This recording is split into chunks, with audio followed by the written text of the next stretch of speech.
Assalamualaikum warahmatullahi wabarakatuh. Halo sahabat fakta kehidupan dimanapun kalian berada. Bagaimana dengan kisah kemarin yang kami bawakan? Pasti banyak banget yang kebawa emosi dan greget dengan kisahnya. Nah, kali ini kami akan membawakan kisah yang gak kalah menarik. Kisah kali ini menceritakan tentang aku selalu direndahkan oleh Bude karena menikah secara sederhana dengan pria lulusan SMA. Beberapa saat kemudian, kubuat ia menangis menyesal. Ternyata gak usah berlama-lama lagi, yuk kita langsung masuk ke ceritanya.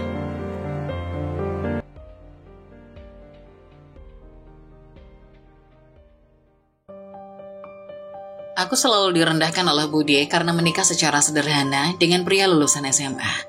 Beberapa saat kemudian, kubuat ia menangis menyesal. Ternyata aku Nania, anak pertama dari keluarga sederhana yang tinggal di sebuah desa kecil. Kehidupan kami jauh dari kemewahan, bahkan terkadang jauh dari rasa cukup. Ayah dan ibuku adalah petani. Setiap hari mereka bekerja keras di ladang milik kami, menanam padi atau sayuran demi mencukupi kebutuhan keluarga. Tapi hasil dari ladang itu seringkali tidak cukup, terlebih dengan kebutuhan pendidikan dua adikku yang masih duduk di bangku SMP dan SD. Andini, adikku yang pertama, adalah gadis ceria dengan rambut panjang yang selalu diikat tua. Ia sering membantu ibu di dapur setelah pulang sekolah, sedangkan Safira si bungsu masih terlalu kecil untuk mengerti kerasnya hidup. Ia lebih sering menghabiskan waktunya bermain di halaman rumah, menganyam daun kelapa menjadi mainan kecil. Aku berbeda. Aku memilih jalan yang bagi banyak orang dianggap tidak masuk akal. Kuliah. Bagi sebagian besar warga desa, perempuan sepertiku seharusnya cukup membantu orang tua di rumah, menikah muda dan melupakan mimpi-mimpi besarnya. Tapi aku punya keyakinan lain. Kelak aku akan mengubah nasib keluargaku, ucapku pada diri sendiri setiap malam sebelum tidur, sambil menatap atap bambu rumah kami yang penuh tambalan. Setiap pagi aku harus membagi hidupku di antara dua dunia. Dunia pertama adalah kampus, tempat di mana aku mencoba menyerap ilmu sebanyak mungkin dengan harapan masa depan yang lebih baik. Dunia kedua adalah restoran tempatku bekerja paruh waktu. Di sana aku menjadi seorang pelayan, berdiri selama berjam-jam untuk melayani pelanggan yang seringkali bersikap tidak ramah. "Ayo Nania, ini pesanan meja 5, cepat!" teriak Bu Mirna, manajer restoranku. "Iya Bu," saatku sambil terburu-buru, membawa nampan berisi 3 gelas jus jeruk dan sepiring nasi goreng. Aku tahu, pekerjaan ini sangat berat, tapi aku tak punya pilihan. Ayah dan ibu sudah terlalu lelah dengan pekerjaan ladang mereka, dan aku tidak tega meminta uang lebih untuk biaya kuliahku. Aku ingin meringankan beban mereka, meski itu berat berarti pengorbananku untuk waktu istirahatku sendiri. Malam-malamku sering dihabiskan dengan buku-buku tebal yang kubawa dari perpustakaan kampus. Lampu minyak menjadi satu-satunya penerangan di kamar kecilku. Terkadang Safira datang menghampiri, duduk di sebelahku sambil membawa boneka kain yang ia buat sendiri. "Mbak Nania, kenapa kamu harus belajar malam-malam begini?" "Karena Mbak ingin kita punya hidup yang lebih baik, Safira," jawabku sambil mengusap kepalanya. "Tapi Mbak Nania sudah capek kerja seharian, gak apa-apa kalau gak belajar," katanya dengan wajah kekhawatiran. Aku hanya tersenyum. Dalam hati aku ingin sekali menyerah, tapi menyerah bukanlah pilihan. Aku harus kuat demi Safira, Andini, dan keluargaku. Namun, tidak semua orang mendukung perjuanganku. Tetangga-tetangga di desa seringkali melontarkan kata-kata yang menyakitkan. "Ngapain kuliah? Anak petani kayak kamu gak akan jadi apa-apa," sindir Bu Sumi, tetangga yang seringkali suka mencampuri urusan orang lain. "Kuliah itu cuma buang-buang uang, Nania. Mendingan bantu orang tua di ladang," ujar Pak Marno sambil tertawa kecil. Kata-kata mereka menusuk hatiku, tapi aku mencoba untuk tidak menunjukkan rasa sakit itu. Aku hanya tersenyum, melanjutkan langkahku. Namun di malam hari, ketika aku sendirian, air mataku jatuh tanpa bisa kutahan. Mungkin mereka benar, gumamku suatu malam. Mungkin aku memang hanya membebani keluargaku.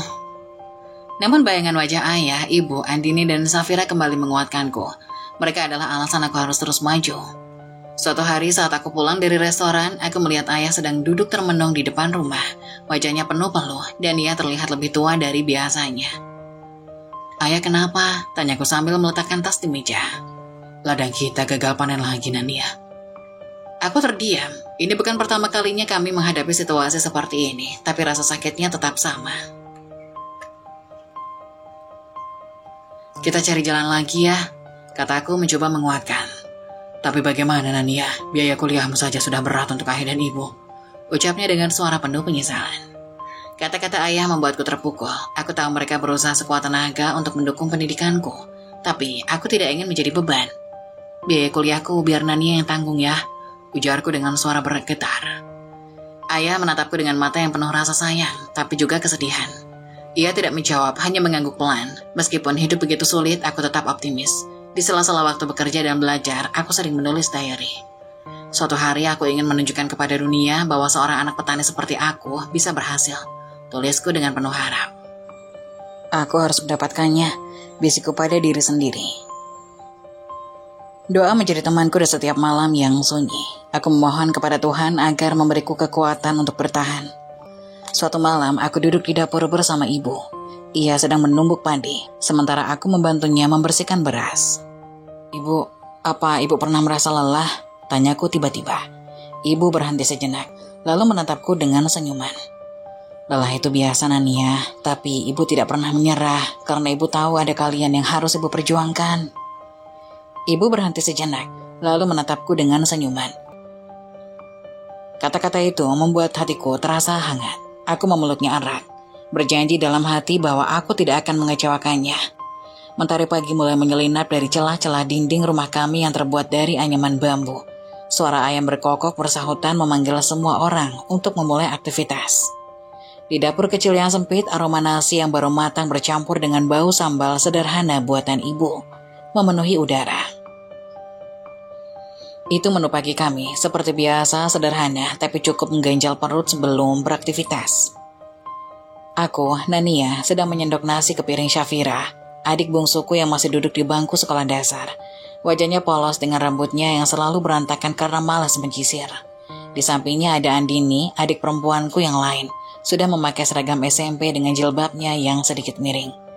Syafira, cepat habiskan nasinya, nanti telat ke sekolah lagi loh, tegurku sambil merapikan seragamnya. Iya mbak, tapi sambalnya pedas, jawab Syafira dengan cemberut. Itu cuma sedikit Vi, kalau nggak habis nanti nggak kuat belajar, sahut Andini, mencoba mengomel seperti ibu. Kami bertiga tertawa kecil. Aku menikmati saat-saat ini. Di tengah kesederhanaan hidup, melihat tawa adik-adikku adalah kebahagiaan tersendiri. Namun pagi itu kebahagiaan kecil kami tidak pernah berlangsung lama. Ketukan pintu yang keras tiba-tiba memecah suasana. Aku mengenal suara itu dengan sangat baik. Aku menghela nafas panjang sebelum melanjutkan sarapan, berharap ibu saja yang membuka pintu. Assalamualaikum. Suara lantang masuk lebih dulu sebelum tubuhnya. Waalaikumsalam Bude, jawab ibu sambil buru-buru mengelap tangannya dengan kain sebelum membuka pintu. Masuklah Bude Lilis, kakak perempuan ibu yang terkenal dengan kecerewatannya. Ia memakai kain batik dan kebaya sederhana, tapi langkahnya penuh percaya diri, seolah membawa wibawa lebih dari yang ia miliki. Begitu masuk, matanya langsung menyapu ruangan, mencari sesuatu untuk dikritik. Dan tentu saja tidak butuh waktu lama sebelum mulutnya mulai bergerak. Oh, jadi ini sarapan kalian? Tanyanya sambil menunjuk ke piring kami dengan alis terangkat. Nasi putih, sambal, dan sayur bayam. Aduh dek, ini gizinya di mana? Anak-anak harus makan makanan yang bergizi. Jangan sampai mereka sakit, nanti tambah repot. Katanya sambil meletakkan tasnya di kursi tua yang sudah reot. Aku diam saja, menunduk menatap piringku. Syafira menggigit bibirnya, sementara Andini mulai membereskan sendoknya, mungkin merasa tidak nyaman. Iya Bude, kami seadanya aja, alhamdulillah masih bisa makan, jawab ibu dengan senyum tipis, mencoba menenangkan suasana. Namun tentu saja, Bude Lilis tidak mudah puas. Seadanya, tapi kalau begini terus, kapan mau berubah, apalagi si Nania ini? Matanya kini beralih padaku. Aku langsung merasakan jantungku berdetak lebih cepat. Sudah kuliah sambil kerja, tapi masih begini. Bukannya membantu orang tua malah jadi beban. Nania, kamu itu mending kerja saja, penuh waktu, daripada buang-buang uang kuliah. Kuliah itu gak menjamin sukses tau. Kata-katanya menusuk seperti belati. Aku mencoba menahan emosi. Syafira dan Andini memandangku dengan wajah bingung, seolah menunggu aku membalas, tapi aku hanya tersenyum kecil, tidak ingin memperkeruh keadaan. Bude, Nania sudah berusaha kok, saut ayah dengan nada datar, menghentikan kunyahannya. Dia kuliah sambil kerja, uangnya juga buat bantu keluarga. Ya tapi tetap aja, kalau perempuan itu lebih baik kerja saja. Apa gunanya kuliah tinggi-tinggi kalau nanti cuma masak di dapur? Mending bantu adik-adiknya sekolah. Jangan mimpi terlalu tinggi Nania, ujarnya sambil melipat tangannya di dada. Aku mengepalkan tangan di bawah meja, rasanya dadaku sesak. Ingin membalas ucapannya dengan kata-kata yang sama tajamnya, tapi aku tahu ini bukan saatnya. Bude Lilis memang tipe orang yang tidak pernah mau kalah. Bude, kami semua berjuang dengan cara masing-masing, jawab ibu dengan tenang.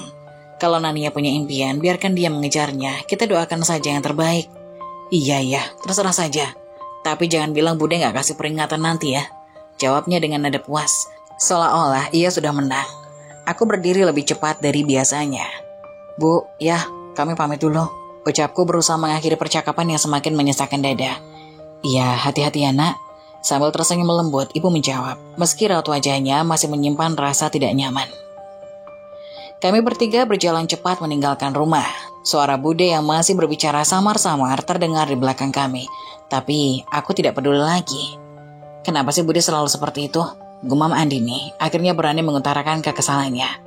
Emangnya Bude gak suka kita ya mbak? Tanya Safira polos, memandangku dengan mata yang mulai berkaca-kaca. Aku menghela nafas panjang, berusaha menenangkan mereka sekaligus diriku sendiri.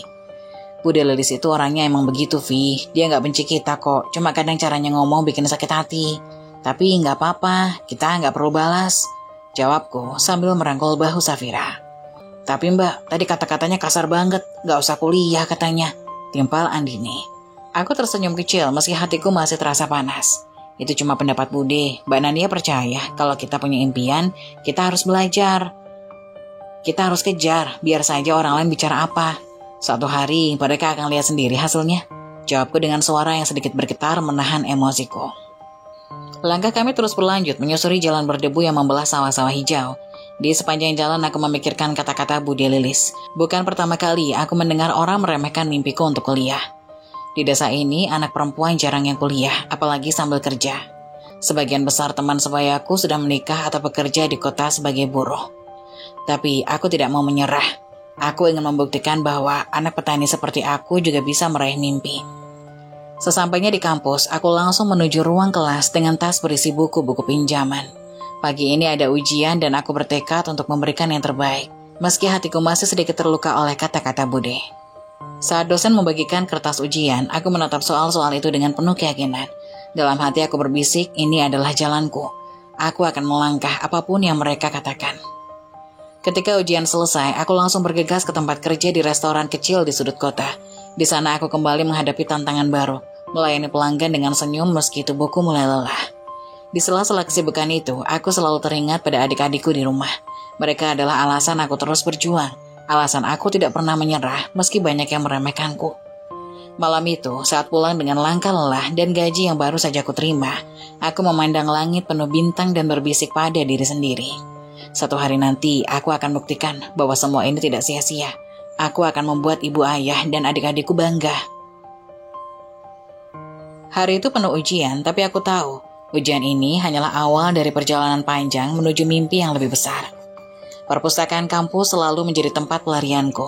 Di sini aku bisa melupakan sejenak kesibukan kerja di restoran, omelan Bude Lilis, dan tatapan tetangga yang selalu meremehkan. Deretan rak buku yang menjulang tinggi dan aroma kertas yang khas memberiku rasa damai yang tidak bisa kutemukan di tempat lain.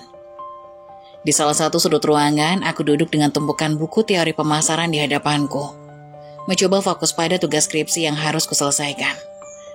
Dari balik jendela besar di depanku, aku melihat sinar matahari siang menembus dedaunan pohon, membentuk bayangan bergerak pelan di lantai marmer perpustakaan. Suasana begitu tenang, jemariku sibuk mencatat poin-poin penting dari buku yang kubaca, berharap semuanya bisa selesai tepat waktu. Namun ketenangan itu hanya bertahan sebentar. Nania, ya ampun, ini dia rajin banget kayak biasa. Suara Wanda yang nyaring memecah konsentrasiku. Aku menoleh dan melihat Wanda serta Erika berjalan mendekat dengan senyum lebar di wajah mereka. Beberapa mahasiswa di meja sebelah melirik dengan tatapan tak suka, tapi Wanda tampaknya tak peduli. Ia langsung menarik kursi dan duduk di sebelahku, sementara Erika duduk di kursi lainnya. "Shh, pelan Wan," bisik Erika sambil tersenyum malu. "Kamu tahu ini perpustakaan kan?" "Iya maaf, tapi aku gak bisa nahan diri. Lihat, Nania kayak selalu sibuk dengan dunia akademisnya. Aku jadi penasaran, kapan terakhir kamu keluar dan bersenang-senang?" Canda Wanda sambil menatap tumpukan buku di depanku.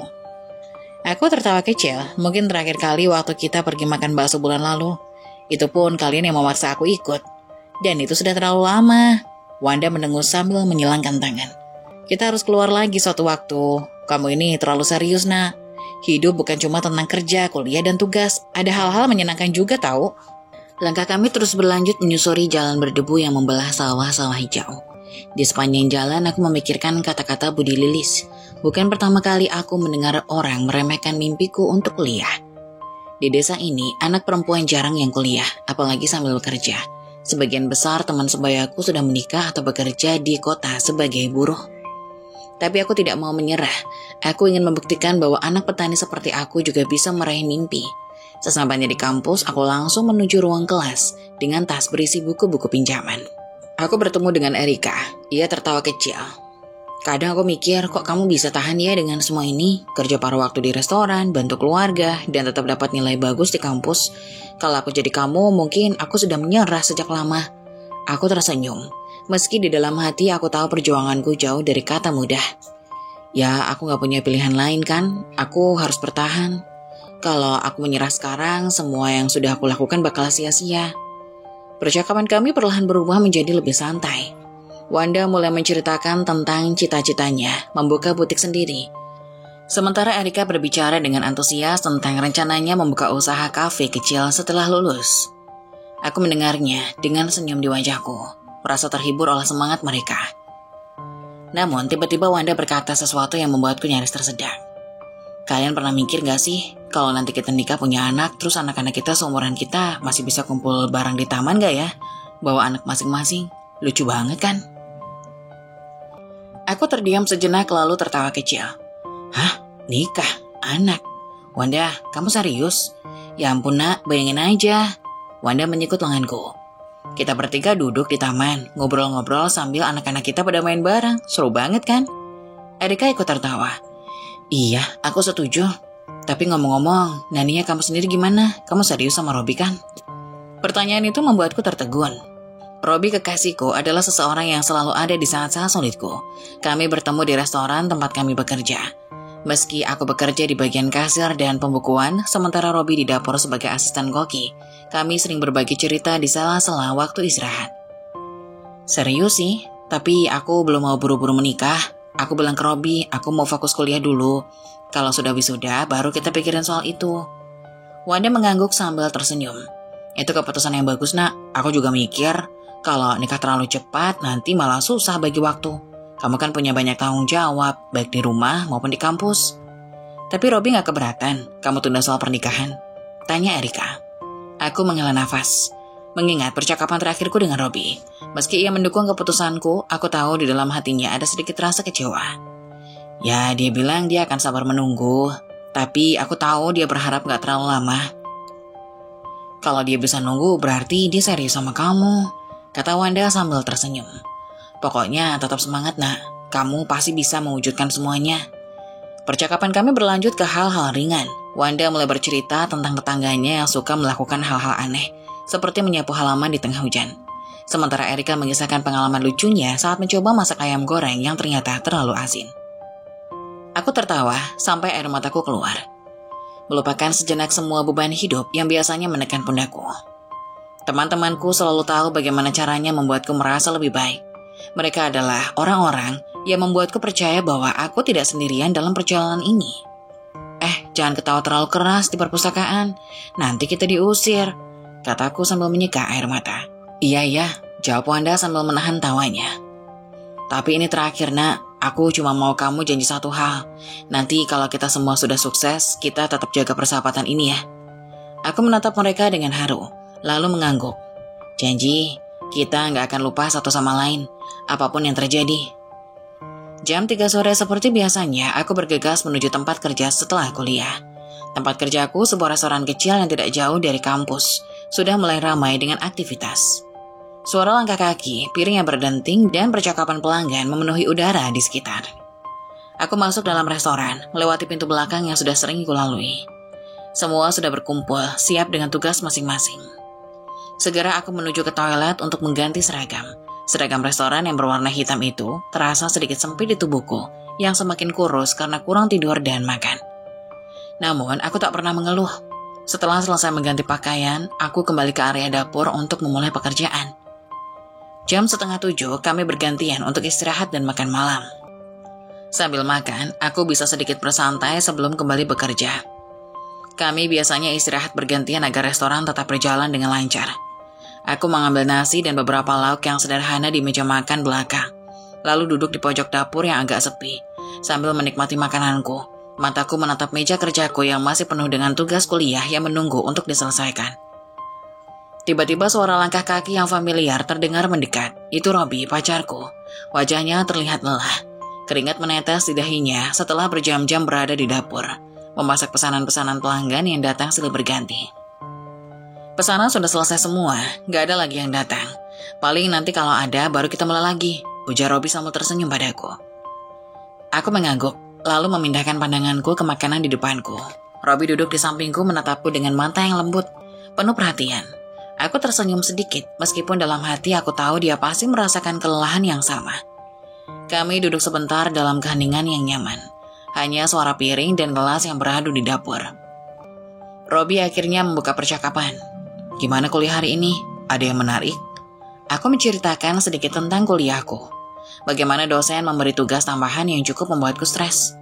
Hari ini lumayan sih, tapi banyak tugas lagi. Aku rasa aku akan banyak begadang lagi, kataku sambil mengusap wajahku, merasakan lelah yang datang bersamaan dengan cerita-cerita panjang tentang kesulitan kuliah. Robi tertawa pelan. Kamu emang kuat banget ya, selalu saja bisa ngalamin semuanya dan tetap bertahan. Kadang aku pikir kamu lebih kuat dari aku kira. Aku tersenyum kecil, merasa hangat di hati mendengar pujian darinya. Ya, aku juga gak tahu gimana caranya, mungkin karena gak ada pilihan lain.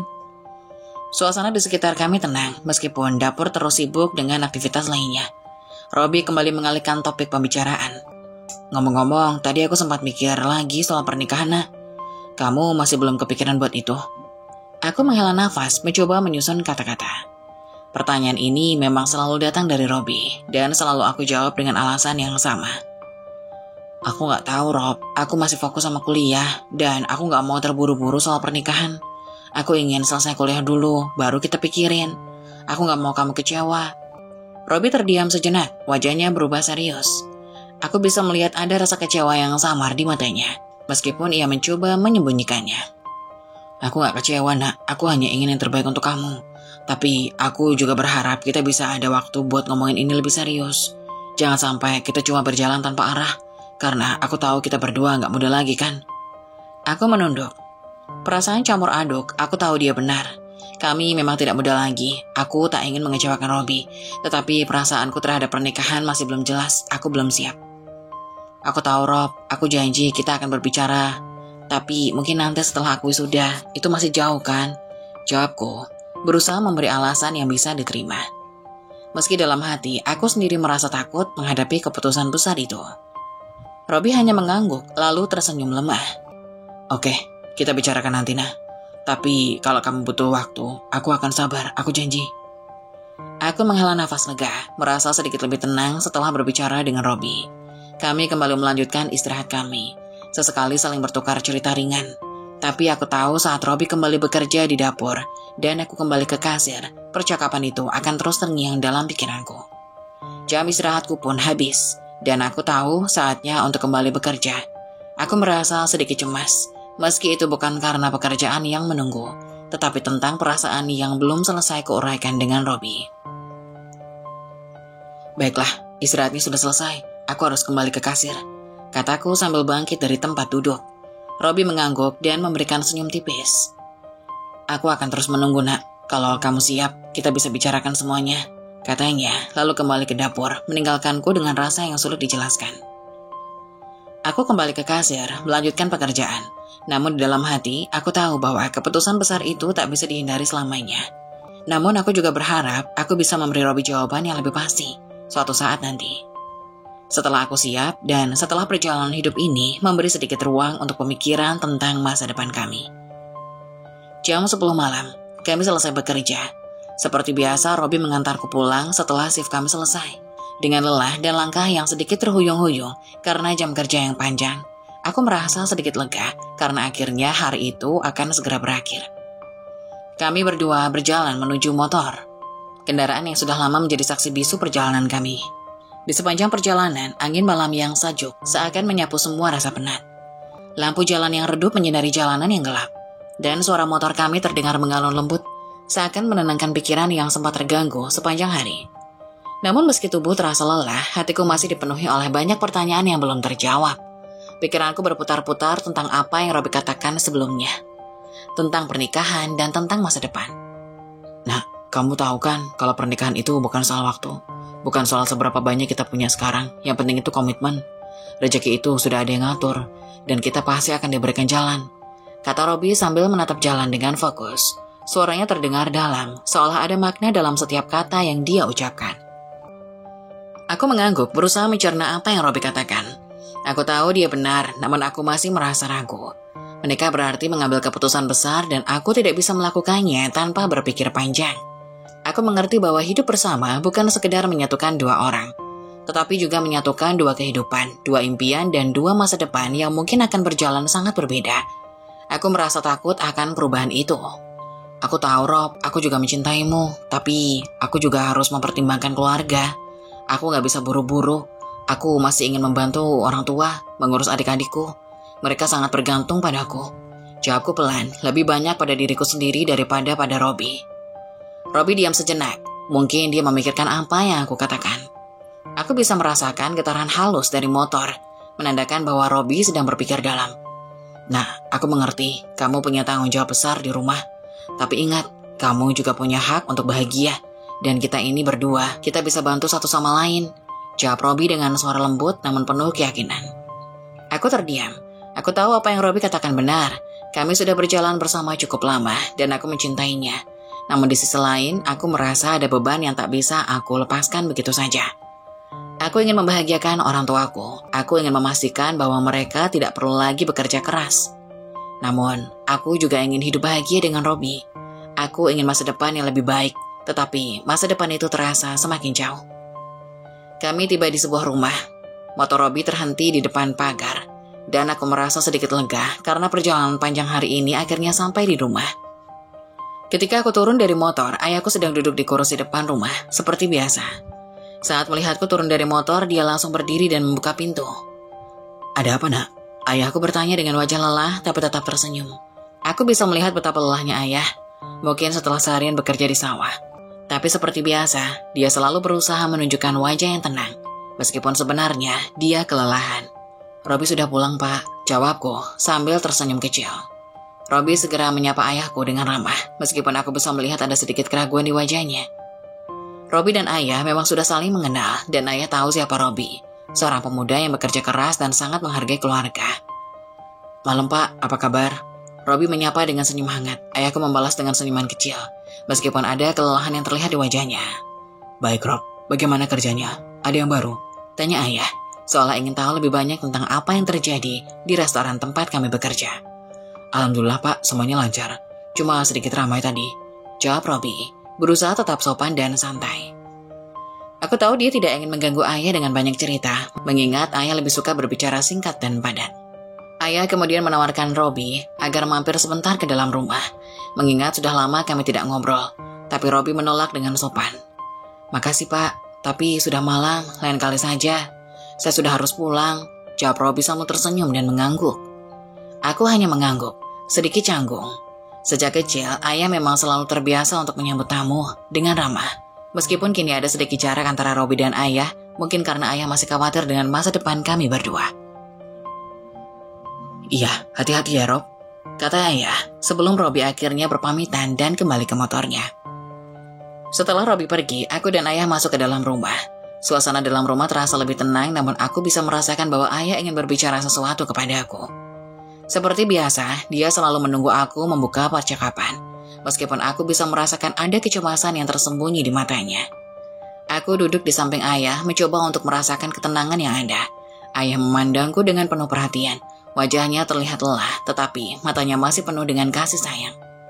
Ayah, kenapa? Tanyaku, berusaha membuka percakapan. Aku tahu ayah pasti ingin bicara tentang sesuatu, dan aku ingin mendengarnya. Ayah menghela napas panjang, lalu menatapku dengan tatapan penuh arti. Nak, aku tahu kamu sudah besar. Kamu punya pilihan untuk hidupmu sendiri. Tapi jangan sampai kamu terburu-buru. Robi itu orang yang baik, dan aku percaya dia akan bisa menjaga kamu. Tapi pernikahan itu bukan hanya soal cinta, Nak. Itu soal kesiapan, soal tanggung jawab. Aku terdiam. Aku tahu ayah ingin aku berpikir matang, tetapi hati kecilku masih terasa ragu. Aku tahu ayah, tapi aku juga bingung. Aku ingin membantu orang tua. Aku ingin membuat mereka bangga. Aku gak ingin mengecewakan mereka. Ayah mengangguk perlahan, matanya penuh dengan pemahaman. Kamu tidak perlu mengecewakan kami, Nak. Kamu sudah melakukan yang terbaik. Tapi jangan lupa, kamu juga punya hak untuk bahagia. Kalau pernikahan itu jalan yang kamu pilih, pastikan itu adalah pilihan yang kamu buat dengan hati. Jangan karena desakan apapun, apalagi karena merasa terbebani. Aku terdiam. Kata-kata ayah begitu mendalam dan aku merasa sedikit lega setelah berbicara dengannya. Meskipun aku masih merasa bingung tentang pernikahan dan masa depan, aku tahu bahwa aku harus lebih mendengarkan hati kecilku. Ayah, makasih. Aku akan berpikir lebih matang. Jawabku pelan, merasa lebih tenang. Ayah tersenyum, lalu meletakkan tangannya di bahuku. Kamu tahu, Nak, apapun yang kamu pilih nanti, ayah dan ibu akan selalu mendukungmu. Jangan ragu untuk memilih jalannya. Hidup ini cuma sekali, pilih dengan hati. Dan jangan biarkan orang lain menentukan untukmu. Aku mengangguk, merasa lebih tenang setelah berbicara dengan ayah. Kami duduk bersama beberapa saat, menikmati kesunyian malam yang terasa damai. Meski hatiku masih dipenuhi kebingungan, aku tahu bahwa apapun yang terjadi nanti, aku akan menjalani hidup ini dengan sebaik-baiknya, dan bahwa waktu akan memberikan jawabannya. Minggu pagi adalah waktu yang biasanya aku nantikan, bukan hanya karena libur kuliah, tetapi juga karena suasana rumah yang terasa lebih santai. Tidak ada suara alarm yang membangunkan dengan nada memaksa, dan aku bisa menghabiskan lebih banyak waktu bersama keluarga. Hari itu aku bangun lebih awal dari biasanya untuk membantu ibu di dapur. Andini dan Safira, kedua adikku, sedang duduk di depan televisi sambil tertawa terbahak-bahak menonton kartun favorit mereka. Andini sesekali melempar komentar yang membuat Safira tertawa semakin keras. Aku tersenyum mendengar mereka. Meskipun kepalaku sudah penuh dengan rencana untuk hari itu, membantu ibu, berbincang dengan ayah, dan mungkin menyempatkan diri menata ulang bahan materi kuliahku. Di meja makan, ayah duduk santai dengan secangkir kopi hitam panas di tangan dan sepiring singkong rebus di hadapannya. Ia terlihat menikmati momen tenangnya, mengamati aktivitas kami sambil sesekali menghirup kopinya. Aku membawa piring berisi nasi goreng sederhana untuk sarapan bersama, dan setelah selesai, aku duduk bersama ayah di sebelahnya, membuka pembicaraan yang sudah lama ingin kusampaikan. Yah, aku sudah kumpulin uang dari kerja paruh waktu di restoran, kataku sambil menatap ayah. Aku kepikiran buat beli motor bekas, gak perlu yang bagus, yang penting bisa jalan. Biar ayah sama ibu gak usah naik sepeda atau kendaraan umum lagi kalau pergi jauh. Ayah menghentikan kunyahannya, menatapku dengan alis yang sedikit terangkat. Motor? Tanyanya singkat, memastikan aku serius. Aku mengangguk, iya ya. Aku lihat ayah kalau pergi jauh pasti capek naik sepeda, apalagi kalau jalannya menanjak. Kalau ada motor kan lebih mudah buat ayah sama ibu. Ibu yang sedang mengiris bawang di sampingku ikut terdiam. Ia menatapku dengan pandangan penuh rasa sayang, lalu memandang ayah seolah meminta pendapatnya. Tapi Nia, katanya dengan lembut, tabunganmu itu kan lebih baik disimpan untuk pernikahanmu. Kalau kamu sama Robi sudah siap, pasti butuh banyak biaya. Aku tersenyum kecil menatap wajah ibu yang mulai berkerut, karena terlalu sering mengkhawatirkan hal-hal kecil untuk anak-anaknya. Bu, aku sama Robi udah sepakat kalau nanti pernikahan kami sederhana saja. Kami gak butuh pesta besar. Yang penting cukup untuk sesuai kebutuhan kita. Aku cuma ingin ayah sama ibu lebih nyaman dulu. Ayah menatapku dengan mata yang terlihat berkaca-kaca. Ia tersenyum bangga, meletakkan cangkir kopinya perlahan di meja. Kamu anak yang luar biasa nih ya, katanya dengan suara bergetar. Kalau itu memang maumu, ayah akan cari motor bekas yang sesuai. Terima kasih sudah memikirkan kami, Nak. Kami kemudian mulai berdiskusi tentang motor, seperti apa yang cocok untuk keluarga kami. Ibu menyarankan motor matic supaya lebih praktis dan mudah digunakan, baik olehku maupun ayah, biar bisa bawa barang juga kalau ibu ke pasar. Aku mengangguk setuju, dan ayah mengatakan bahwa ia akan bertanya pada teman-temannya apakah ada motor bekas yang bisa dijual murah. Saat kami sedang asik membicarakan rencana itu, suara khas tukang sayur mulai terdengar dari depan rumah. Sayur, sayur, teriaknya dengan nada yang sudah sangat akrab di telinga. Ibu langsung meminta aku keluar untuk membeli lengkuas, bumbu dapur, dan beberapa sayuran sebagai pelengkap masakan. Aku segera mengambil uang dari dompet kecilku dan melangkah keluar. Di depan rumah, ibu-ibu tetangga sudah berkumpul, sibuk membeli sayuran dan bahan lain sambil mengobrol. Aku menyapa mereka dengan sopan. Salah satu dari mereka, Bu Reni, tersenyum padaku dan bertanya, "Nia kok di rumah, libur kuliahnya?" "Iya Bu, ini hari Minggu jadi libur," jawabku sambil tersenyum. Obrolan berjalan ringan hingga tiba-tiba aku melihat sosok yang membuatku mendesah dalam hati. Bude Lilis datang dengan langkah cepat, membawa tas belanja yang terlihat kosong. Aku tahu pasti ada yang akan dibahas olehnya, dan aku sudah bisa menebak arahnya. "Nia, kamu di sini juga?" tanyanya dengan nada tinggi yang khas. "Kapan kamu mau skripsi? Kapan mau wisuda? Jangan kelamaan kuliah loh. Lihat tuh anak-anak lain, kayak anak Bude, sekarang sudah kerja di kota. Sudah kirim uang buat orang tua setiap bulan. Kamu ini harusnya jangan cuma jadi beban keluarga." Rasanya seperti ada palu besar yang menghantam dadaku. Aku berusaha tetap tenang, meskipun rasanya semua ibu-ibu yang ada di sana sedang menatapku. Beberapa dari mereka mulai memberikan komentar, mulai membanding-bandingkan diriku dengan anaknya Bude yang katanya berbakti dan selalu memberi uang pada orang tuanya. Aku mencoba tersenyum kecil, menahan semua emosi yang mulai berkumpul di dada. Namun, semuanya menjadi lebih buruk ketika Bude datang ke tempat itu untuk membeli garam yang lupa dibeli. Melihat ibu, Bude Lilis langsung mendekat dan mulai pembicaraan yang baru. "Bu Siti, saya sering lihat loh, Nia ini diantar pulang-pulang sama laki-laki. Siapa itu? Jangan sampai nanti ada apa-apa. Zaman sekarang pergaulannya bebas, kita harus hati-hati."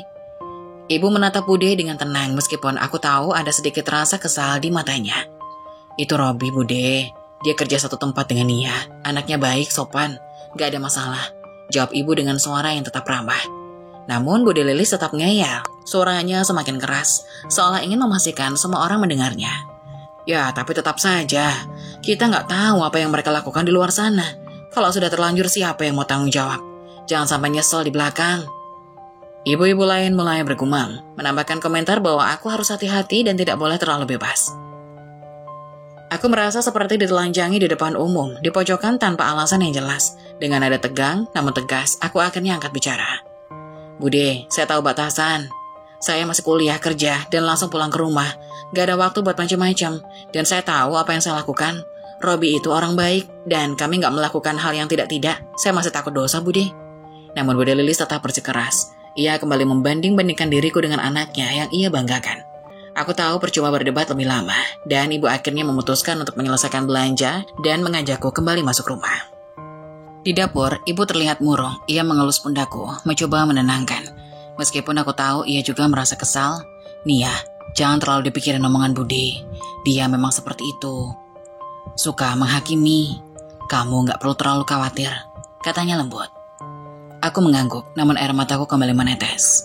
Tak lama, ayah keluar dari kamar mandi dengan wajah santai. "Ada apa ini?" tanyanya sambil melihat kami. Ibu menjelaskan semuanya, dan ayah hanya tersenyum kecil. "Sudah biasa, itu memang sifatnya. Jangan dibawa hati, fokus saja sama tujuanmu, Nia. Suatu hari nanti, mereka akan melihat hasil kerja kerasmu. Bukti itu lebih kuat dari 1000 kata," katanya sambil menepuk pundakku. Kata-kata ayah seperti pelukan hangat yang menenangkan. Aku tersenyum kecil, mengangguk dengan penuh tekad.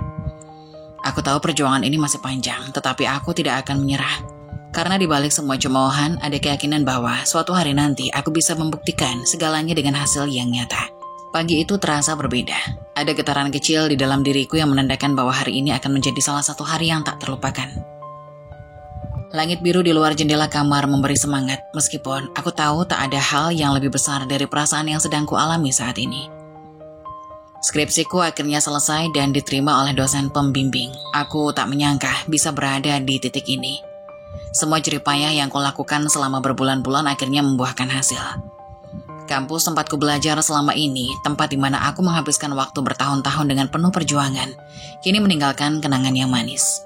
Selama ini aku selalu merasa bahwa tujuan utamaku hanya untuk menyelesaikan pendidikan. Namun saat hari itu tiba ketika aku menerima berita bahwa skripsiku diterima, aku merasa seperti mimpi yang menjadi kenyataan. Telepon genggamku berdering. Sebuah pesan masuk dari teman-teman sekelasku. Mereka semua memberi ucapan selamat. Aku bisa merasakan kegembiraan mereka. Seolah-olah mereka juga merasakan kebahagiaan yang kualami. Aku tersenyum membaca satu persatu pesan itu. Aku yang mengucapkan selamat dengan kata-kata singkat. Ada pula yang mengingatkan betapa lama kita berjuang bersama di bangku kuliah ini. Selamat ya, akhirnya selesai juga. Waktu yang panjang ya, jangan lupa traktir kita nanti. Pesan dari Rina, teman sekelasku yang selalu ceria. Aku membalas pesan mereka satu persatu. Namun, ada satu yang lebih spesial, yaitu pesan dari orang tuaku. Aku belum memberitahukan mereka tentang hasil skripsiku, dan aku merasa ini adalah waktu yang tepat. Segera aku menghubungi ibu dan ayah. Ibu, ayah, aku punya kabar bahagia, kataku dengan suara bergetar penuh harapan. Di sisi telepon terdengar suara ibu yang agak terkejut. Apa itu, nak? Aku diterima, skripsiku diterima, dan wisudaku sudah dijadwalkan. Aku hampir melompat mendengar tanggapan ibu. Alhamdulillah, nak, kami sangat bangga. Semoga ini menjadi awal yang baik untuk masa depanmu, jawab ibu dengan suara penuh haru. Kemudian ayah mendengar percakapan itu ikut bicara. Kamu sudah berhasil melewati rintangan besar. Kami sangat bahagia, nak. Dan aku sudah menemukan motor yang cocok buat kita. Mungkin ini saatnya kita merayakan ini bersama. Kita akan merencanakan sesuatu yang spesial untuk wisuda nanti. Aku merasa terharu mendengar dukungan mereka. Ayah dan ibu selalu menjadi pilar kuat dalam hidupku. Mereka tak hanya mendukung dalam hal materi, tapi juga memberi semangat di setiap langkahku. Aku merasa tak bisa melakukan semua ini tanpa mereka. Aku segera memberitahukan mereka tentang rencana wisudaku. Di rumah, suasana langsung berubah. Ibu mulai merencanakan berbagai hal untuk merayakan wisudaku. Sementara ayah berbicara mengenai pembelian motor yang sudah direncanakannya. Kami sepakat untuk menjadikan perayaan wisuda ini bukan hanya sebagai perayaan kelulusanku, tapi juga sebagai simbol langkah baru bagi keluarga kami. Sekalian kita selamatan ya, kata ayah dengan nada penuh kebanggaan. Setuju, Pak, jawab ibu dengan senyum lebar di wajahnya. Hari itu kebahagiaan melingkupi kami sekeluarga. Tak ada yang lebih berarti selain dukungan orang tua yang selalu setia menemani di setiap langkah. Aku tahu bahwa hari itu bukan hanya tentang diriku sendiri, tapi juga tentang mereka yang sudah memberikan begitu banyak untukku. Tak lama setelah aku berbicara dengan orang tua, aku merasa ingin memberitahukan teman-teman dekatku. Salah satunya adalah Robi. Robi, teman sekaligus kekasihku, adalah orang yang selalu ada untukku. Dalam suka dan duka, kami selalu saling mendukung. Kami sudah menjalin hubungan selama beberapa tahun dan sudah saling memahami satu sama lain. Robi bukan hanya pasangan hidup, tapi juga teman terbaik yang pernah aku miliki. Aku mengirimkan pesan kepada Robi, memberitahukan bahwa wisudaku sebentar lagi, dan aku mengundangnya untuk datang ke rumah saat acara selamatan nanti. Robi, aku punya kabar baik. Wisudaku sudah dijadwalkan, dan aku ingin mengundang kamu ke acara selamatan di rumah setelah wisuda nanti. Kami akan merayakannya bersama keluarga. Tak lama, pesan itu dibalas. Robi langsung mengirimkan emotikon senyum lebar dan sebuah pesan yang membuat hatiku berdebar. Wah, akhirnya, selangkah lebih dekat dengan pernikahan kita ya. Aku sangat bahagia, dan tentu aku akan datang ke acara selamatannya. Tapi mungkin ada satu hal yang perlu kita bicarakan juga. Aku ingin membicarakan soal pernikahan kita, jika kamu setuju. Aku merasa hatiku berdebar.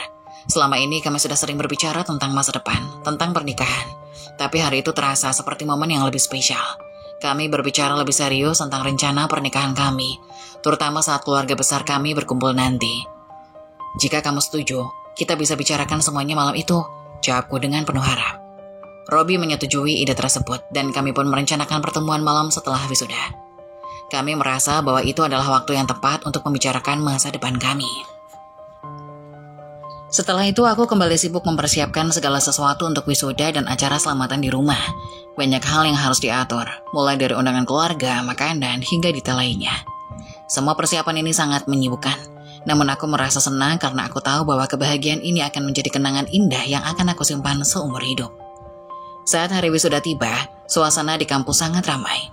Teman-teman dari berbagai jurusan berkumpul untuk merayakan pencapaian mereka. Aku merasa bangga mengenakan toga yang menjadi simbol kelulusan. Namun, kebahagiaan yang paling besar adalah saat aku melihat kedua orang tuaku hadir, duduk di kursi paling depan dengan senyum bangga. Ayah dan ibu menatapku dengan penuh cinta dan aku tahu bahwa mereka bangga dengan apa yang telah aku capai. Setelah upacara wisuda selesai, aku kembali ke rumah dengan hati yang penuh kebahagiaan. Keluarga sudah berkumpul untuk merayakan hari spesial ini. Tak lama Robi pun datang. Kami berbicara, tertawa, dan berbagi kebahagiaan bersama keluarga. Malam itu, saat semua sudah berkumpul, Robi mengajak ayahku berbicara. Aku merasa sedikit gugup, tapi aku tahu ini adalah momen yang penting. Robi ingin meminta izin ayah untuk melangkah lebih jauh dalam hubungan kami. Pak, saya ingin berbicara tentang masa depan kami. Saya sudah siap untuk menikahi anak Bapak. jika Bapak merestui, kata Robi dengan penuh keyakinan.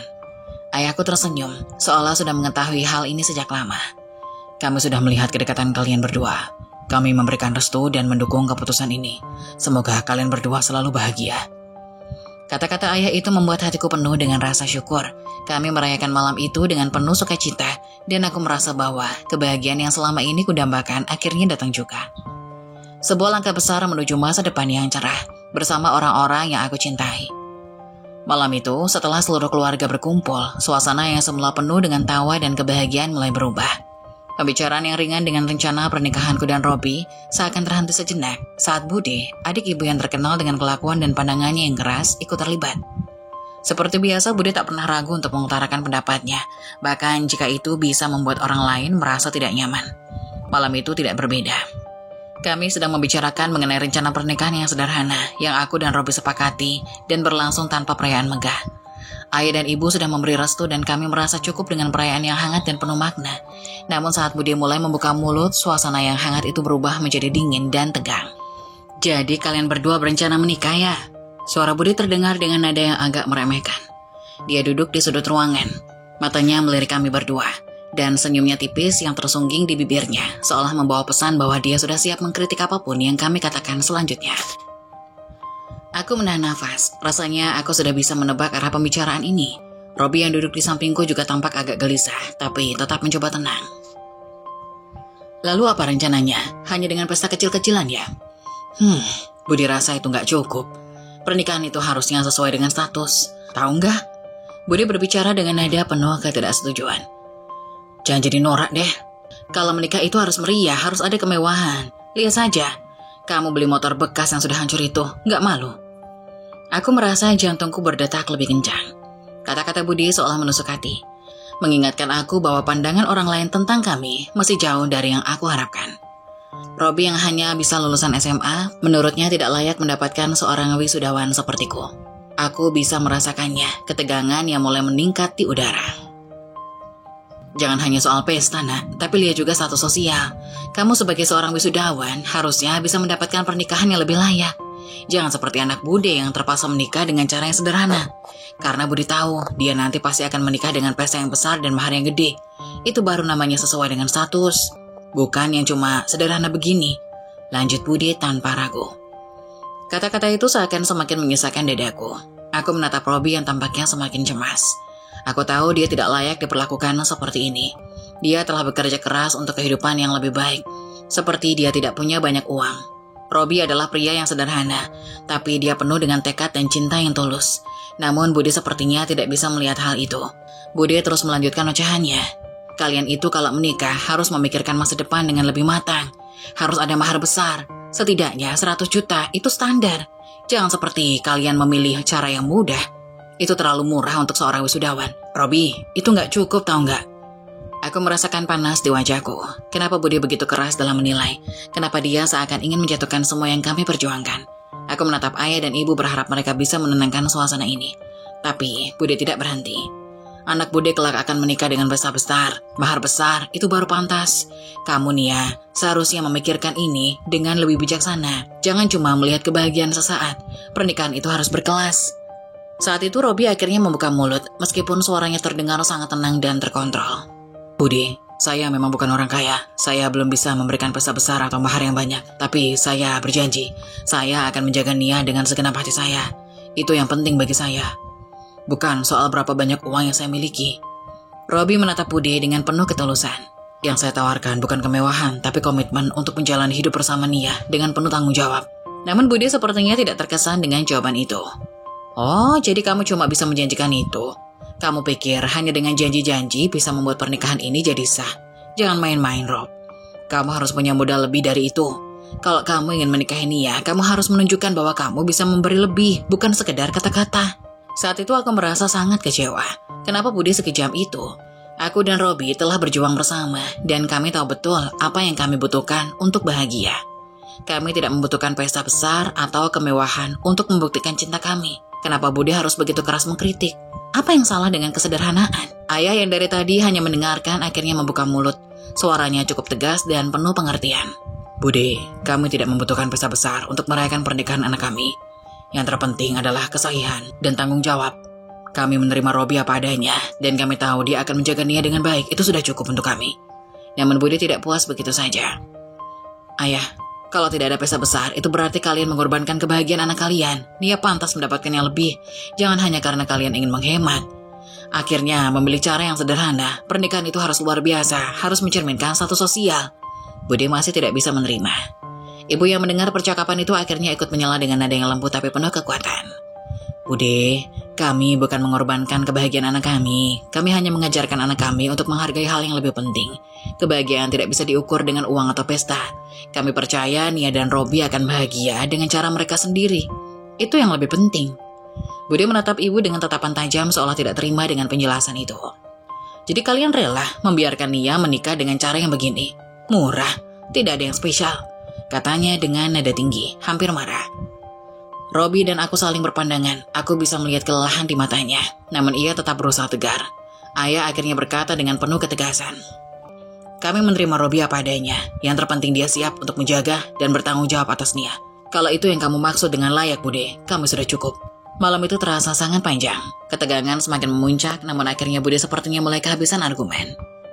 Meski wajahnya masih terlihat kecewa, dia tidak lagi melanjutkan pembicaraan dengan keras. Suasana kembali tenang, meskipun masih ada sedikit rasa canggung di antara kami. Robi dan aku hanya bisa saling memandang dengan perasaan campur aduk. Bahagia karena mendapat dukungan dari orang tua, namun kecewa dengan pandangan Budi yang begitu keras dan tidak mengerti. Aku tahu, meskipun Budi berbicara dengan begitu kejam, kami tetap memiliki cinta dan komitmen untuk menjalani hidup bersama. Tidak ada pesta megah yang bisa mengukur kebahagiaan kami. Kami akan berjalan bersama melalui segala rintangan dengan kebahagiaan yang datang dari hati yang tulus, bukan dari kemewahan yang dipaksakan. Hari pernikahan kami akhirnya tiba. Ini adalah momen yang sudah lama kami nantikan. Meskipun tidak ada kemewahan yang menyertainya, kami memilih untuk merayakan hari istimewa ini dengan kesederhanaan yang penuh makna. Dikelilingi oleh orang-orang terdekat yang selalu mendukung kami. Aku tidak pernah menginginkan pernikahan yang berlebihan. Yang aku inginkan hanyalah kebahagiaan yang tulus dan doa dari mereka yang aku cintai. Robi dan aku ingin hari itu menjadi simbol cinta kami yang sederhana namun penuh kehangatan. Pernikahan ini dihadiri oleh keluarga besar, teman-teman kuliah, dan juga teman-teman kerja yang datang memberi dukungan. Kami menyambut mereka dengan senyum bahagia. Berbagi kebahagiaan dengan mereka yang sudah lama mendampingi kami. Semua orang hadir dengan senyum lebar, saling memberi doa dan ucapan selamat untuk kami. Namun ada sedikit hal yang membuat hati kami sedikit terganggu, kehadiran Bude. Bude datang bersama anak perempuannya, Hani, yang mengenakan gaun mewah dan makeup tebal yang terlihat jauh berlebihan untuk sebuah acara seperti ini. Mereka menjadi pusat perhatian, tidak hanya karena penampilan mereka yang mencolok, tetapi juga karena cara mereka berperilaku yang terasa sangat tidak sopan di tengah suasana yang hangat dan penuh kebahagiaan ini. Bude memilih duduk di ujung ruangan, jauh dari keluarga kami, dan terus berbicara keras tentang segala hal yang menurutnya tidak sesuai dengan standar. Bude memulai dengan berbicara tentang tamu undangan di dekatnya, tidak peduli siapa yang mendengarnya. Suaranya yang keras dan penuh dengan nada merendahkan, seolah ingin menonjolkan dirinya di tengah keramaian. Kamu lihat itu, Hadi, pernikahan mereka sederhana sekali. Ini seperti pernikahan orang kampung, tidak ada apa-apanya. Bayangkan, Nia itu seorang wisudawan, tapi menikah dengan pria biasa, lulusan SMA, tidak ada pesta besar, hanya perayaan yang seperti ini, katanya dengan nada merendahkan. Aku merasa mataku mulai memanas. Hati mulai sesak mendengarkan kata-kata yang menusuk. Kenapa Budi harus berkata begitu keras mengkritik? Mengapa dia merasa perlu untuk membandingkan pernikahan kami dengan segala kemewahan yang dia anggap sebagai satu-satunya cara untuk bernilai? Robi yang duduk di sampingku hanya menggenggam tanganku, mencoba untuk tetap tenang, meskipun aku bisa melihat kekecewaan di matanya. Budi terus berbicara dengan penuh keyakinan, seolah-olah dia adalah satu-satunya orang yang tahu bagaimana pernikahan yang sesuai standar. Kamu lihat pernikahan ini, dekorasi yang sangat sederhana, makanannya biasa-biasa saja. Kenapa tidak lebih megah? Nia itu seorang wisudawan, harusnya dia pantas menikah dengan cara yang lebih baik. Mengapa memilih pernikahan yang begitu murah? Harusnya dia bisa mendapatkan yang lebih, tidak dengan pria yang bahkan tidak bisa menyediakan pesta besar. Aku mencoba untuk menahan emosi, merasa bahwa semakin lama Budi berbicara semakin sakit hatiku. Tidak hanya sekedar mengkritik, Budi benar-benar mengejek kami. Dia terus memuji anaknya Hani yang duduk di sampingnya mengenakan gaun mewah dan riasan yang sangat mencolok. Anakku ini kelak akan menikah dengan pria yang kaya, bukan seperti ini, tidak ada pesta besar, tidak ada kemewahan. Itu sangat norak, kamu harus tahu Nia. bahwa pernikahanmu ini sangat jauh dari harapan. Anakku kelak pasti akan punya pesta yang jauh lebih megah dan mahar yang jauh lebih besar. Itu baru pantas. Mata kami saling bertemu dan aku bisa merasakan ketegangan di antara kami. Aku tahu Robi sedang berusaha untuk tetap sabar. Aku pun mencoba untuk tetap tenang, meskipun ada amarah yang berkumpul di dadaku. Kenapa Budi tidak bisa melihat bahwa kebahagiaan bukan diukur dari harta atau pesta besar? Kenapa dia begitu terobsesi dengan status sosial dan penampilan? Kami tidak peduli dengan itu. Yang kami pedulikan adalah cinta yang tulus dan kebersamaan. Budi terus berbicara keras tanpa peduli siapa yang mendengarnya. Anakku kelak akan menikah dengan cara yang berbeda. Tidak ada yang murah di pernikahannya. Saya pasti akan memastikan dia mendapatkan yang terbaik. Hani, lihat saja nanti. Tidak ada pernikahan sederhana seperti ini. Kami akan mengadakan pesta besar dengan mahar yang setimpal dengan status sosial. Itu baru sesuai dengan harapan. Budi tidak hanya mengomentari acara kami, dia juga mulai mencela keluarga kami. Keluarga ini tidak tahu cara menghargai status. Dia itu kan lulusan perguruan tinggi. Kenapa tidak bisa menikah dengan pria yang setara? Pria yang punya uang, yang bisa memberi kehidupan lebih baik. Bukan pria miskin yang hanya bisa menawarkan pernikahan sederhana seperti ini. Ini sangat memalukan. Setiap kata-kata Bude semakin menyakitkan. Semakin jelas bahwa dia benar-benar tidak peduli dengan perasaan kami. Sementara keluarga kami hanya bisa mengamati dengan diam. Kami memilih untuk tidak melawan. Ayah dan ibu, meskipun jelas terlihat kecewa, memilih untuk tetap diam. Mereka tahu semakin banyak mereka berbicara, semakin memanas suasana. Kami tidak ingin membiarkan kebahagiaan kami terganggu oleh komentar-komentar pedas dari Bude. Robi menatapku dengan penuh kasih, seolah mengatakan bahwa kami tidak perlu terpengaruh oleh kata-kata Bude. Namun aku merasa sangat kesal, mengapa dia harus seperti itu? Mengapa dia merasa bahwa hanya pesta besar dan uang yang bisa menentukan kebahagiaan dan kesuksesan pernikahan? Aku bisa melihat Bude terus-menerus berbicara dengan tamu undangan lainnya, masih dengan nada yang sama. Kamu lihat itu kan? Pesta seperti ini hanya keluarga besar saja, tidak ada yang mewah. Kenapa keluarga mereka tidak bisa mengadakan pernikahan yang lebih layak? Itu yang salah dengan keluarga mereka. Harusnya mereka tahu, kalau ingin menikah dengan orang yang punya gelar, harus siap dengan pesta besar, itu baru layak. Bude terus berusaha menarik perhatian dengan membandingkan kami dengan apa yang dia anggap sebagai standar yang lebih tinggi. Aku hanya bisa menggenggam tangan Robi lebih erat, berusaha untuk tidak terbawa suasana. Kami sudah tahu siapa kami. Kami tahu apa yang kami miliki. Kami tidak perlu membuktikan apapun kepada orang seperti Bude. Malam itu, meskipun Bude terus berbicara dengan nada yang menyakitkan, kami memilih untuk menikmati hari yang penuh kebahagiaan ini. Kami tidak akan membiarkan perkataan orang lain merusak kebahagiaan kami. Kami tidak peduli jika Bude merasa bahwa kami tidak layak mendapatkan kebahagiaan ini. Yang terpenting adalah bahwa kami memiliki satu sama lain dan itu sudah cukup. Akhirnya acara pun selesai. Bude dan anaknya Hadi tampak meninggalkan tempat dengan raut wajah yang tidak puas. Mereka jelas tidak mendapatkan perhatian yang mereka harapkan, dan itu membuatku merasa sedikit lega. Kami tidak perlu hidup sesuai dengan standar mereka. Kami hidup dengan cara kami sendiri, dengan cinta dan kebahagiaan yang datang dari hati yang tulus. Meskipun Bude terus mengkritik dan mengejek kami tahu bahwa kami akan selalu bahagia bersama dengan cara kami yang sederhana namun penuh makna. Kami tidak perlu membuktikan diri kepada siapapun. Kami sudah cukup bahagia dan itu yang terpenting.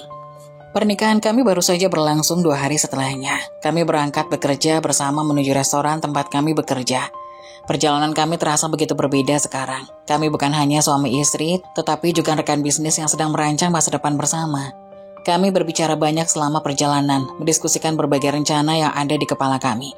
Salah satu topik yang akan kami bicarakan adalah keinginan kami untuk membuka warung makan kecil-kecilan.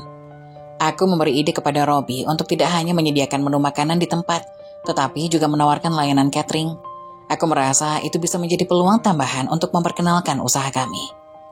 Mas Robi mendengarkan dengan seksama dan setelah beberapa detik dia mengangguk setuju. Itu ide yang bagus sayang, catering akan memperluas jangkauan kita. Dengan pengalaman saya di dapur bertahun-tahun, saya rasa kita bisa menguasai banyak jenis masakan dan memberikan kualitas yang terbaik. Robi selalu tampak yakin dengan dirinya sendiri dan itu membuatku semakin percaya bahwa kami bisa menjalani usaha ini dengan baik. Aku di sisi lain merasa cukup yakin dengan kemampuan manajerialku dalam mengelola keuangan. Kami saling melengkapi satu sama lain. Kami berdua memutuskan bahwa ini adalah langkah besar bagi kami. Kami ingin membangun sesuatu yang bisa menjadi sumber kebahagiaan dan kehidupan jangka panjang. Sepulang dari kerja, kami mulai merencanakan untuk mencari tempat yang cocok untuk membuka usaha. Beberapa hari setelahnya, kami berkeliling mencari tempat yang pas. Kami sudah mencoba beberapa tempat, namun masih belum menemukan yang sesuai. Pencarian kami terasa semakin melelahkan, dan akhirnya setelah malam semakin larut, Mas Robi menyarankan agar kami pulang saja. Namun ketika kami hampir sampai di perempatan jalan, ada sebuah ruko kosong yang menarik perhatian kami. Di depan ruko tersebut ada tulisan besar yang berbunyi, disewakan. Robi berhenti menatap ruko itu dan kemudian berkata, "Ini tempat yang cocok sayang, kalau kita tidak coba tempat ini, kita tidak akan tahu." Aku segera mencatat nomor telepon yang tertera di papan pengumuman itu dan mengirimkan pesan singkat menanyakan apakah tempat itu masih tersedia dan berapa banyak sewanya per tahun. Setelah mengirimkan pesan, kami memutuskan untuk pulang. Perasaan kami bercampur aduk, bahagia karena akhirnya menemukan tempat yang potensial tapi juga cemas. Karena ini adalah keputusan besar yang harus kami pertimbangkan matang-matang. Keesokan harinya, aku menerima balasan pesan tersebut. Pemilik ruko mengkonfirmasi bahwa tempat itu masih tersedia dan harga sewanya adalah 8 juta per tahun. Kami berdiskusi panjang lebar mengenai harga dan kesepakatan lainnya. Setelah mempertimbangkan dengan seksama, kami memutuskan untuk menyewa ruko itu dengan uang tabungan kami berdua. Kami tahu bahwa ini adalah langkah yang berani, tetapi kami siap menghadapinya. Dengan penuh semangat kami mempersiapkan segala sesuatunya. Kami membeli perlengkapan untuk usaha dan mulai merencanakan apa yang akan kami jual. Dalam hati aku merasa bahagia sekaligus cemas. Apakah ini akan berhasil? Namun, di sisi lain, aku tahu bahwa aku memiliki Mas Robi yang selalu memberikan dukungan dan semangat. Kami bekerja keras untuk mempersiapkan semuanya agar usaha ini bisa berjalan lancar. Hari pertama kami membuka warung makan terasa penuh dengan harapan. Namun kenyataan sangat berbeda. Pelanggan tidak datang sebanyak yang kami harapkan. Bahkan setelah 1 minggu berjalan, keadaan tetap sama. Warung kami masih sepi dan itu membuatku mulai khawatir. Aku cemas apakah usaha kami bisa bertahan atau tidak. Kami sudah berusaha, tetapi sepertinya usaha ini belum mendapatkan perhatian yang cukup. Saat aku sedang melamun dan sedikit merasa frustasi, tiba-tiba Bude datang. Seperti biasa, Bude tidak pernah lepas dari mulut pedasnya. Dia datang ke warung dengan niat untuk membeli makanan, tetapi lebih banyak memberikan komentar yang menyakitkan daripada dukungan. "Ini usaha bodoh nih ya, kamu pikir warung makan sederhana seperti ini bisa sukses? Seharusnya kamu memilih ide yang lebih cerdas, bukan yang seperti ini. Lihat, warungmu sepi sekali," ujarnya sambil melirik sekitar dengan ekspresi yang tidak menyembunyikan kecaman. Aku merasa panas mendengar perkataannya. Bude selalu menemukan cara untuk merendahkan setiap langkah yang kami ambil.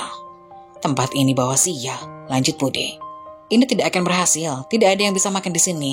Kamu harus tahu, usaha seperti ini pasti gagal kalau tidak punya modal besar dan ide yang lebih kreatif." Aku berusaha untuk tetap tenang, walaupun hatiku merasa perih. Bude selalu menambah beban pikiran kami dengan kata-kata yang tajam. Namun, aku berusaha menanggapinya dengan kepala dingin.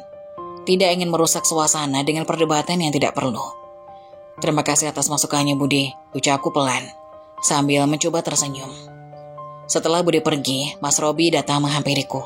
Dia tahu betul betapa perasaan kami terganggu dengan komentar-komentar pedas dari Bude. Namun dia juga selalu bisa menenangkan aku. "Jangan terlalu dipikirin sayang, kita harus tetap fokus.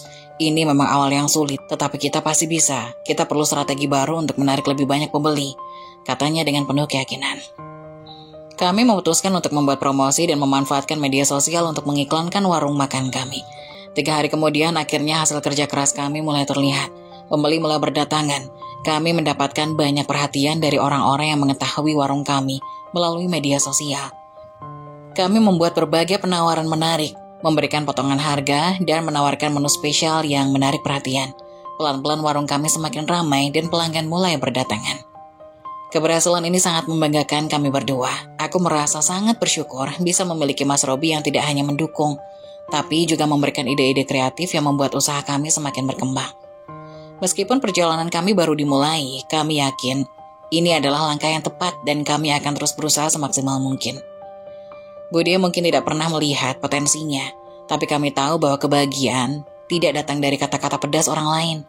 Keberhasilan kami adalah hasil dari kerja keras, kesabaran, dan cinta yang kami miliki untuk satu sama lain. Usaha kami semakin berkembang pesat seiring berjalannya waktu. Setiap tantangan yang kami hadapi menjadikan kami lebih kuat dan lebih percaya diri. Dari warung makan kecil yang sepi pelanggan, kami berhasil membangun sebuah usaha yang kini menjadi 6 karyawan yang setia membantu kami. Keberhasilan kami juga menginspirasi kami untuk membuka cabang di lokasi lain yang lebih strategis. Dan ternyata keputusan itu membawa dampak yang luar biasa.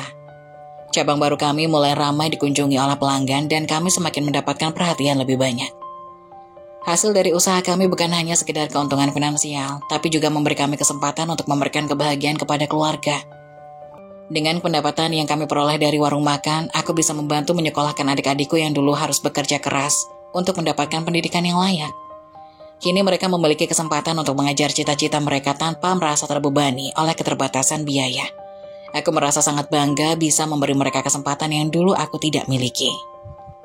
Selain itu, aku juga bisa memberikan kendaraan untuk ayahku, sebuah impian yang sudah lama aku simpan. Ayah yang dulunya bekerja keras mengantar barang dengan sepeda tua, kini bisa menikmati kenyamanan berkendara dengan kendaraan yang lebih layak. Melihat senyum lebar di wajah ayah saat dia menerima kunci mobil baru itu adalah kebahagiaan yang tak ternilai. Ayah dan ibu tidak henti-hentinya mengucapkan terima kasih dan merasa sangat bangga atas apa yang sudah kami capai. Mereka tahu betapa kerasnya kami berjuang untuk sampai di titik ini. Tidak hanya itu, aku dan Robi juga akhirnya bisa merenovasi rumah orang tua kami. Rumah yang dulu sederhana dan sempit itu kini menjadi tempat yang nyaman dan layak dihuni. Kami mengganti atap yang bocor, memperbaiki dinding yang sudah retak, dan menambah ruangan untuk keluarga. Aku melihat betapa terharunya ibu dan ayah saat mereka melihat perubahan itu. Mereka tidak pernah mengira bahwa kami bisa memberi mereka tempat tinggal yang lebih baik. Rasanya seperti mimpi yang menjadi kenyataan, dan aku merasa sangat bersyukur bisa memberikan kebahagiaan seperti itu kepada mereka. Kesuksesan kami tidak hanya terasa bagi keluarga, tetapi juga bagi diri kami sendiri. Aku merasa bangga bisa membuktikan kepada banyak orang, terutama kepada Budi, bahwa keputusan untuk berkuliah dan menikahi Robi, seorang pria biasa yang berasal dari keluarga sederhana, bukanlah kesalahan. Kami menjalani hidup dengan cara kami, tanpa bergantung pada harta atau status sosial. Cinta dan kerja keras kami telah membuktikan bahwa kebahagiaan tidak bisa diukur dengan seberapa banyak uang atau kemewahan yang dimiliki. Aku ingat betul bagaimana Budi selalu merendahkan kami, menganggap bahwa menikah dengan Robi dan menjalani kehidupan yang sederhana adalah pilihan yang salah. Budi selalu menyebut kami kecil dan tidak pantas dengan kata-kata tajam yang menusuk hati. Namun, kini setelah melihat kesuksesan kami, aku bisa dengan bangga mengatakan bahwa kami berhasil. Kami tidak membutuhkan apapun selain usaha, kepercayaan diri, dan dukungan satu sama lain untuk meraih apa yang kami impikan. Pernikahan kami bukan hanya tentang dua orang yang saling mencintai, tetapi juga tentang membangun masa depan bersama. Menghadapi segala rintangan dan tumbuh bersama menjadi lebih baik. Setiap kali Budi datang, aku bisa merasakan pandangannya yang berbeda. Dulu dia sering mencela dan menganggap bahwa kami memilih jalan yang salah. Tetapi kini dia mulai diam, tidak ada lagi komentar-komentar pedas tentang usaha kami yang katanya tidak akan berhasil. Mungkin dia mulai menyadari bahwa meskipun kami memulai dengan modal yang terbatas, kami tidak pernah menyerah. Kami terus berjuang dan hasilnya kini sudah bisa dirasakan. Kami membuktikan bahwa tidak ada yang salah dengan menikahi seseorang yang latar belakangnya sederhana. Robi dan aku telah membangun kehidupan yang lebih baik dan itu adalah pencapaian yang lebih berharga daripada segala harta atau gelar. Budi mungkin belum pernah menyadari bahwa kebahagiaan itu bukan hanya soal kemewahan atau status, tetapi tentang bagaimana kita menjalani hidup dengan rasa syukur dan kerja keras. Kami tidak hanya hidup untuk memenuhi harapan orang lain, tapi untuk mencapai kebahagiaan dan kepuasan batin. Kini aku bisa bangga berkata bahwa aku tidak menyesal menikahi Robi. Dia adalah suamiku yang terbaik dan bersama dia aku menemukan arti sejati dari kebahagiaan. Berkat usaha kami yang tidak kenal lelah dan dukungan dari keluarga, kami kini memiliki kehidupan yang jauh lebih baik dari yang pernah kami bayangkan. Ini adalah bukti bahwa dengan niat yang tulus, usaha keras, dan cinta, segala sesuatunya mungkin tercapai. Kami tidak hanya sukses secara finansial, tetapi juga menemukan kebahagiaan yang sejati. Kebahagiaan yang datang dari hati dan kerja keras bersama orang yang kita cintai. Hari itu aku sedang bersantai dengan suamiku, Robi, setelah seharian bekerja keras. Kami menikmati kebersamaan yang sederhana, namun penuh kebahagiaan. Kami baru saja merayakan keberhasilan usaha kami yang semakin berkembang dan segala hal terasa begitu menyenangkan. Tiba-tiba ibu masuk ke dalam ruangan dengan wajah yang sedikit berbeda. Seperti ada sesuatu yang mengganjal di pikirannya. Dia kemudian duduk di samping kami dan mulai bercerita dengan nada yang lebih serius. Ibu baru saja dengar kabar dari tetangga, kata ibu dengan suara pelan. Anaknya Budi akan menikah besok pagi. Aku terkejut mendengar kabar itu. Hah? Kenapa mendadak sekali? Kenapa tidak ada kabar sebelumnya? Tanyaku masih kebingungan. Ibu menarik nafas dalam-dalam sebelum menjawab, seolah-olah ingin mengumpulkan keberanian untuk mengatakan sesuatu. Anaknya Budi itu hamil duluan ya. Dia sedang mengandung 2 bulan sekarang. Jawab ibu, matanya sedikit berkaca-kaca. Anaknya bekerja di kota dan selama ini sering membawa pacar menginap di kos-kosan.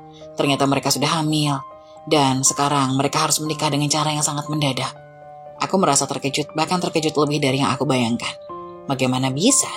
Budi yang selalu bangga dengan kehidupan mewahnya, yang seringkali mencela kehidupan sederhana kami, kini mengalami hal seperti ini. Rasanya aku tidak bisa mencerna apa yang baru saja ibu katakan. Ternyata selama ini Budi tidak muncul dan aku merasa ada yang aneh.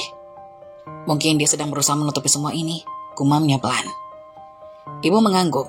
Iya, mungkin itu sebabnya dia jarang muncul. Semua orang sudah mulai berbicara di belakangnya. Selama ini dia selalu mengungkapkan betapa bangganya dia dengan anaknya, bahwa anaknya kelak akan menikah dengan pria kaya dan mengadakan pesta besar. Tapi kenyataannya semuanya jauh dari itu. Keesokan harinya, aku dan Robi berangkat ke rumah Budi untuk menghadiri acara pernikahan anaknya. Ketika kami sampai, suasana yang kami lihat sangat berbeda dari yang aku bayangkan. Acara itu jauh dari kata mewah. Tidak ada dekorasi yang megah. Tidak ada tenda besar seperti yang biasanya ada di pesta pernikahan. Semua terasa sangat sederhana. Hanya ada kumpulan keluarga dekat di rumah, tanpa ada kemeriahan yang seharusnya ada dalam sebuah pernikahan. Tentu saja, pernikahan ini tidak seperti apa yang Budi dan keluarganya bayangkan sebelumnya. Setelah pernikahan yang sederhana itu, suasana di rumah Budi begitu berbeda dari yang biasa aku lihat. Dulu rumah itu dipenuhi dengan cerita tentang pesta mewah, tentang pernikahan yang harus besar, dan penuh kemewahan. Kini semua itu tinggal kenangan. Pernikahan anaknya yang seharusnya menjadi momen kebanggaan, kini menjadi momen yang penuh dengan rasa malu dan kecewa bagi Budi. Aku bisa merasakan betapa hancurnya hati Budi melihat kenyataan yang ada di depannya. Ketika acara berlangsung, Budi tampak sangat berbeda dari biasanya. Wajahnya yang biasanya tegas, penuh percaya diri, kini tampak kusam dan penuh dengan perasaan yang tak bisa dia sembunyikan. Dia duduk di sudut ruangan, wajahnya tertunduk, menahan air mata yang sepertinya ingin keluar. Tetapi dia berusaha keras untuk tidak menunjukkannya. Aku bisa mendengar nafasnya yang berat, seolah seluruh beban hidupnya menimpanya dalam satu waktu. Dia terlihat sangat terpukul dan meskipun berusaha tetap tampil tegar, aku tahu perasaan hatinya hancur lebur. Saat acara pernikahan itu berlangsung, aku melihat bagaimana para tetangga dan kerabat mulai berdatangan. Mereka semua datang dengan rasa penasaran, seolah ingin menyaksikan bagaimana pernikahan anak Budi yang tiba-tiba digelar dengan sangat sederhana. Jauh dari apa yang biasa dia bicarakan. Tidak ada dekorasi yang megah.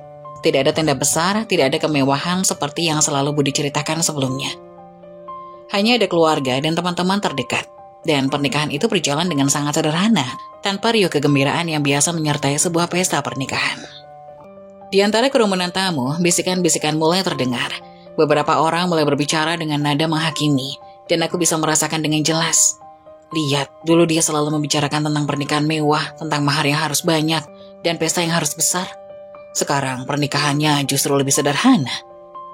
Bahkan hampir tidak ada yang bisa dibanggakan. Bisik salah satu tetangga. Aku bisa melihat Budi mendengarnya, dan aku bisa melihat bagaimana wajahnya mulai memerah. Dia berusaha untuk tetap tenang. Tetapi aku bisa melihat dia sangat kesulitan menahan perasaan kecewa dan malu yang begitu besar. Ketika acara berlangsung, Budi tampak sangat berbeda dari biasanya. Wajahnya yang biasanya tegas, penuh percaya diri, kini tampak kusam dan penuh dengan perasaan yang tak bisa dia sembunyikan. Dia duduk di sudut ruangan, wajah tertunduk, menahan air mata yang sepertinya ingin keluar. Tapi dia berusaha keras untuk tidak menunjukkannya. Aku bisa mendengar napasnya yang berat, seolah seluruh beban hidupnya menimpanya dalam satu waktu. Dia terlihat sangat terpukul, dan meskipun berusaha tetap tampil tegar, aku tahu perasaan hatinya hancur lebur. Saat acara pernikahan itu berlangsung, aku melihat bagaimana para tetangga dan kerabat mulai berdatangan. Mereka semua datang dengan rasa penasaran, seolah ingin menyaksikan bagaimana pernikahan anak Budi yang tiba-tiba digelar dengan sangat sederhana, jauh dari apa yang bisa ia bicarakan. Tidak ada dekorasi megah, tidak ada tenda besar, tidak ada kemewahan seperti yang selalu Budi ceritakan sebelumnya. Hanya ada keluarga dan teman-teman dekat, dan pernikahan itu berjalan dengan sangat sederhana, tanpa riuh kegembiraan yang biasa menyertai sebuah pesta pernikahan. Di antara kerumunan tamu, bisikan-bisikan mulai terdengar. Beberapa orang mulai berbicara dengan nada menghakimi, dan aku bisa merasakannya dengan jelas. Lihat, dulu dia selalu berbicara tentang pernikahan mewah, tentang mahar yang harus banyak, pesta yang harus besar. Sekarang pernikahannya justru begitu sederhana, bahkan hampir tidak ada yang bisa dibanggakan. Bisik salah satu tetangga. Aku bisa melihat Budi mendengarnya, dan aku bisa melihat bagaimana wajahnya mulai memerah. Dia berusaha untuk tetap tenang, tetapi aku bisa melihat dia sangat kesulitan menahan perasaan kecewa dan malu yang begitu besar.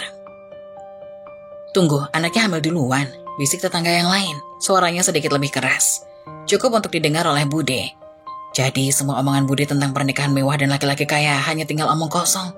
Sekarang lihat saja, anaknya malah menikah karena terpaksa, hamil duluan. Apa kata orang-orang nanti? Aku bisa melihat bagaimana tubuh Bude mulai gemetar mendengar itu semua. Air matanya hampir jatuh, namun dia berusaha keras untuk menahannya. Aku merasa sedikit kasihan padanya, tetapi di sisi lain aku juga merasa puas. Ini adalah pelajaran hidup yang sangat pahit bagi Bude, yang dulu selalu menganggap remeh kami dan membandingkan hidup kami dengan hidupnya yang lebih baik. Kini dia harus merasakan betapa buruknya ketika kenyataan tak sesuai dengan yang dia inginkan. Melihat wajah Bude yang semakin memerah, aku tidak bisa menahan perasaan lega yang sedikit menyelusup. Aku merasa ini adalah karma yang sudah lama menanti. Bude yang dulu selalu mencela kami, merendahkan pilihan hidup kami, kini terjebak dalam situasi yang jauh lebih memalukan dari apa yang pernah kami alami. Dalam hatiku, aku tahu bahwa kami, meskipun hidup sederhana, berhasil mencapai lebih banyak daripada yang dia duga. Kami bekerja keras membangun hidup yang lebih baik, dan melakukannya dengan integritas dan kejujuran, bukan dengan kemewahan semu. Suasana semakin tegang ketika Bude berdiri di kursinya, mencoba untuk menyapa beberapa tamu yang datang. Aku bisa melihat wajahnya yang mulai menunjukkan tanda-tanda kelelahan dan kesedihan yang mendalam. Dia mendekati meja tempat makanan, berbicara dengan tetangga, dan mengenalkan anaknya yang kini terpaksa menikah tanpa persiapan yang matang. Setiap kata yang keluar dari mulut Bude terdengar lebih seperti pembelaan diri daripada kebanggaan, dan aku bisa merasakan betapa hancurnya dia. Ini hanya pernikahan sederhana, tidak seperti yang saya rencanakan, kata Bude dengan suara yang terdengar gemetar, berusaha mengalihkan perhatian dari kenyataan pahit yang harus dia hadapi. Tapi yang penting anak saya sudah menikah dan menyelesaikan masalahnya. Tapi saat Bude berbicara, aku bisa melihat matanya yang mulai berkaca-kaca. Setiap kata yang dia ucapkan seolah menjadi pengakuan atas kegagalan dan kekecewaannya. Beberapa tamu hanya diam menatapnya dengan rasa kasihan, sementara yang lain mulai membuka percakapan dengan sedikit sindiran. Jadi rencananya tidak ada pesta besar? Tanya seseorang tetangga yang dulu sering bicara dengan Bude tentang pernikahan mewah. Anaknya hamil duluan dan sekarang hanya ada pertemuan keluarga. Sepertinya ini sangat berbeda dari apa yang Bude bayangkan ya. Bude hanya bisa diam. Matanya menunduk dan aku bisa merasakan betapa dalamnya rasa malu yang dia rasakan. Tidak ada yang bisa dia katakan. Tidak ada pembelaan yang bisa dia buat. Semua kata-kata yang dulu dia lontarkan tentang kemewahan, tentang pernikahan yang harus besar dan megah, kini menjadi bukti kebohongan yang tak bisa disembunyikan lagi. Malam itu, aku dan Robi pulang. Aku merasa campuran antara kasihan dan puas. Kasihan karena aku tahu Bude pasti merasa sangat malu, merasa terhina oleh keadaan yang tak bisa dia kendalikan. Namun aku juga merasa puas karena aku tahu bahwa ini adalah akibat dari sikapnya yang dulu sering merendahkan hidup kami. Ini adalah karma yang tidak bisa dihindari. Aku dan Robi memilih jalan yang sederhana dan penuh kerja keras, dan itu membawa kami ke titik ini, di mana kami berhasil, meskipun dengan segala keterbatasan yang ada. Sedangkan Bude, yang dulu selalu merasa lebih unggul, kini harus menghadapi kenyataan yang jauh lebih pahit dari yang dia bayangkan. Ketika aku melihat wajah Bude yang tertekan dan hancur, aku sadar bahwa meskipun kami tidak memiliki kemewahan, kami memiliki sesuatu yang jauh lebih berharga. Kehidupan yang penuh dengan integritas dan kebahagiaan yang sejati.